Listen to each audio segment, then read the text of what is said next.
Hi, I'm Rishi. Let's start with the third assignment, which is basically for SVM, support vector machines. So in this assignment, we had an image of a digit submitted by the user, maybe scanned by a scanner or any other digital device, and we need to identify the digit between 0 to 9. Okay. So we were required to develop a model using support vector machine, which should correctly classify the handwritten digit based on the pixel values. For this, we use the MNIST dataset, which consists of around 60,000 images.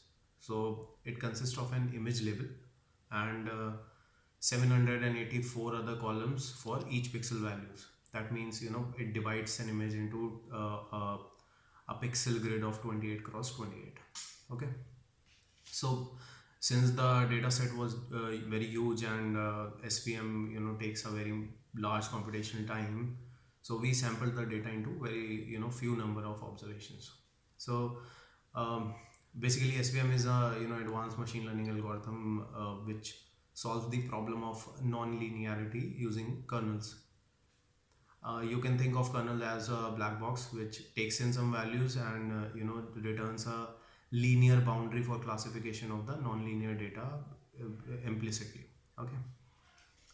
So SVM belongs to the class of linear machine learning algorithms.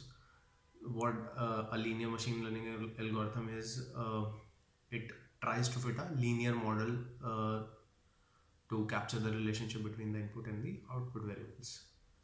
Now, SVM consists of a hyperplane, and a hyperplane is nothing, it's just the boundary that classifies the dataset.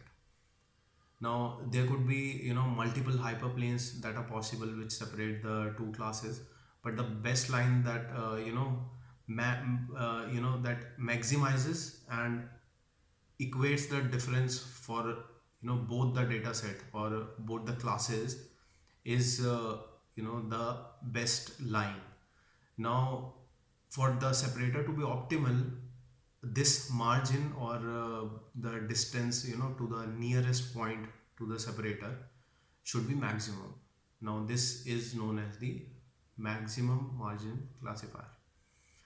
Now there can be cases where the classes cannot be perfectly separated. So the support vector classifier, also known as the soft margin classifier, so instead of searching for the margin that exactly classify each and every data point to the correct obviously the correct class, it allows some observation to fall on the wrong side.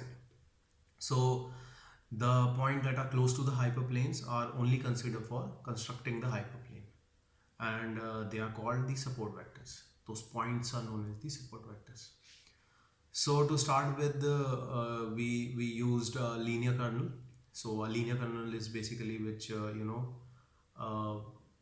does not have any kind of non-linearity associated with it, or it is also known as the vanilla dot kernel. We use that kernel to look at the accuracy. Then what we do is we move to a RBF kernel, which is the radial basis function, RBF dot kernel. Now what we observed is that the accuracy was improved when we use the RBF kernel. That means there was some kind of non-linearity associated with the data set.